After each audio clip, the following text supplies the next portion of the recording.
hormon yang beredar di tubuh melalui aliran darah untuk mempengaruhi organ-organ lain. Hormon sendiri berfungsi sebagai pembawa pesan dan dibawa oleh aliran darah ke berbagai sel dalam tubuh, yang selanjutnya akan menerjemahkan pesan tersebut menjadi suatu tindakan. Kemudian ada komponen utama dalam sistem endokrin, yaitu kelenjar endokrin, hormon, dan reseptor hormon. Kemudian ada fungsi sistem endokrin. Sistem endokrin pada hewan berfungsi untuk regulasi pertumbuhan, metabolisme, reproduksi, respon terhadap stres, dan pemeliharaan keseimbangan internal. Dan yang terakhir itu ada sistem endokrin pada hewan vertebrata dan invertebrata. Pada vertebrata itu sistem endokrinnya terdiri dari kelenjar endokrin utama seperti hipotalamus, kelenjar pituitari, tiroid, paratiroid, adrenal, pankreas, dan gonal. Hormon yang diproduksi oleh kelenjar-kelenjar ini memainkan peran penting dalam regulasi berbagai fungsi tubuh seperti pertumbuhan, metabolisme, reproduksi, dan respon terhadap stres. Sedangkan sistem endokrin pada invertebrata umumnya lebih sederhana. Beberapa invertebrata memiliki kelenjar endokrin yang memproduksi hormon, tetapi dalam banyak kasus, regulasi neuroendokrin yang melibatkan sistem saraf juga penting. Contohnya, serangga memiliki kelenjar endokrin seperti kelenjar corpora allata dan kelenjar neurohemal yang menghasilkan hormon-hormon yang mengatur perkembangan, reproduksi, dan perilaku. Meskipun endokrin pada invertebrata mungkin kurang kompleks daripada vertebrata, mereka masih memiliki peran penting dalam mengatur fungsi tubuh dan respon terhadap lingkungan. Nah, yang kedua ada sistem indera penglihatan dan pendengaran. Sistem indera pada hewan adalah kumpulan organ dan struktur yang memungkinkan hewan untuk menerima dan memproses informasi dari lingkungan sekitarnya. Contohnya untuk mencari makanan, menghindari bahaya, dan berkomunikasi dengan sesama.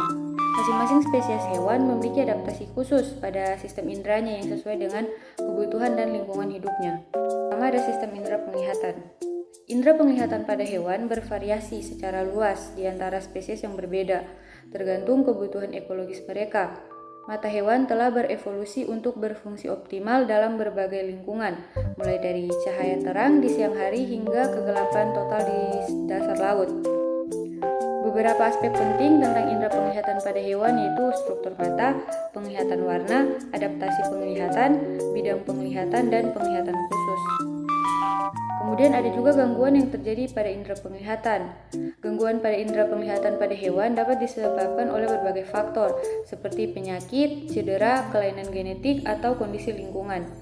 Contoh gangguan yang umum terjadi pada hewan contohnya katarak, glaukoma, konjungtivitas, ulkus kornea, atrofi retina progresif, distichiasis, uveitis, entropion, dan CLA. Kemudian indera pendengar. Indera pendengaran pada hewan sangat bervariasi tergantung spesiesnya. Indera pendengaran juga membantu hewan untuk bertahan hidup, baik itu untuk berburu, menghindari predator, atau berkomunikasi dengan sesamanya. Setiap spesies memiliki adaptasi unik sesuai dengan lingkungan dan kebutuhannya. Ada juga gangguan yang terjadi pada indera pendengar. Gangguan yang terjadi pada indera pendengaran itu dapat bervariasi, tergantung pada jenis hewan, penyebab gangguan, dan faktor-faktor lainnya. Ada beberapa gangguan umum yang dapat terjadi pada indera pendengaran hewan yaitu tuli, otitis, penyumbatan telinga, trauma telinga, penyakit genetik, tumor telinga, paparan suara keras, kelainan konduktif, dan perubahan terkait usia. Yang ketiga itu ada sistem indera penciuman, pengecap, dan kulit. Indera penciuman, pengecap, dan kulit pada hewan berperan penting dalam berbagai aspek kehidupan mereka, termasuk mencari makanan, menghindari predator, berkomunikasi, dan bereproduksi. Indera penciuman pada hewan sendiri sangat berkembang dan berbeda-beda tingkat kepekaannya antar spesies. Indera pengecap pada hewan juga membantu mereka menentukan apakah makanan layak dikonsumsi atau berbahaya. Kemudian, kulit pada hewan memainkan peran penting dalam berinteraksi dengan lingkungan sekitar dan berkomunikasi. Kemudian ada fungsi indera penciuman, pengecap, dan kulit. Indera penciuman berfungsi untuk mencari makanan, mendeteksi predator, komunikasi, dan navigasi. Indera pengecap juga berfungsi untuk membedakan makanan, mengidentifikasi zat berbahaya, dan memilih makanan yang tepat. Sedangkan kulit berfungsi untuk persepsi lingkungan, termoregulasi, komunikasi, dan deteksi bahaya. Kemudian ada struktur indera penciuman, pengecap, dan kulit. Struktur indera penciuman melibatkan organ dan sel yang khusus untuk mendeteksi bau. Beberapa organ dan sel yang terlibat yaitu organ penciuman, sel penciuman, dan bulbus olfaktorius. Kemudian indera pengecap melibatkan kuncup pengecap, sel pengecap, dan papila lidah. Kulit melibatkan reseptor sentuhan dan lapisan kulit. Terakhir itu sistem reproduksi. Sistem reproduksi pada hewan adalah kumpulan organ dan struktur yang memungkinkan hewan untuk menghasilkan keturunan, baik melalui metode seksual maupun aseksual. Sistem ini mencakup organ-organ yang terlibat dalam produksi, penyimpanan dan pengangkutan gamet, serta proses fertilisasi dan perkembangan embrio hingga lahirnya individu baru. Reproduksi seksual sendiri melibatkan penggabungan gamet jantan, sperma, dan betina atau sel telur untuk membentuk zigot yang kemudian berkembang menjadi individu baru. Proses ini mencakup beberapa tahap yaitu produksi gamet, fertilisasi, perkembangan embrio, dan kelahiran atau penetasan. Reproduksi aseksual sendiri tidak melibatkan penggabungan gamet jantan dan betina. Keturunan dihasilkan oleh satu individu tanpa kontribusi genetik dari individu lain. Metode reproduksi aseksual meliputi budding, fragmentasi, dan partenogenesis. Adapun juga fungsi sistem reproduksi. Fungsi sistem reproduksi pada hewan sangat penting untuk kelangsungan spesies dan beragam dalam cara mereka mendukung proses reproduksi.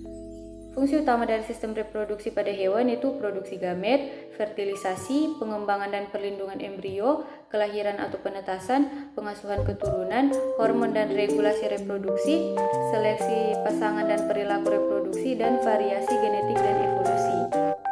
Sistem reproduksi pada hewan vertebrata.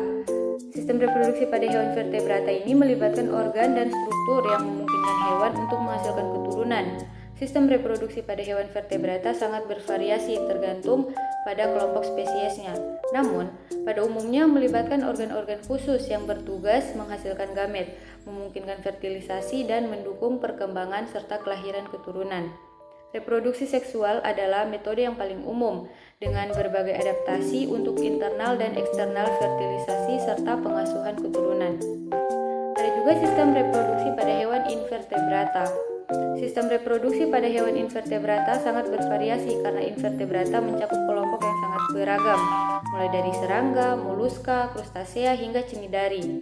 Sistem reproduksi pada invertebrata sangat beragam dan mencakup berbagai metode fertilisasi, baik internal maupun eksternal. Reproduksi aksesual juga umum di beberapa kelompok, memungkinkan mereka untuk berkembang biak tanpa memerlukan pasangan. Adaptasi khusus dalam struktur dan fungsi sistem reproduksi memungkinkan invertebrata untuk berhasil berkembang biak dalam berbagai lingkungan.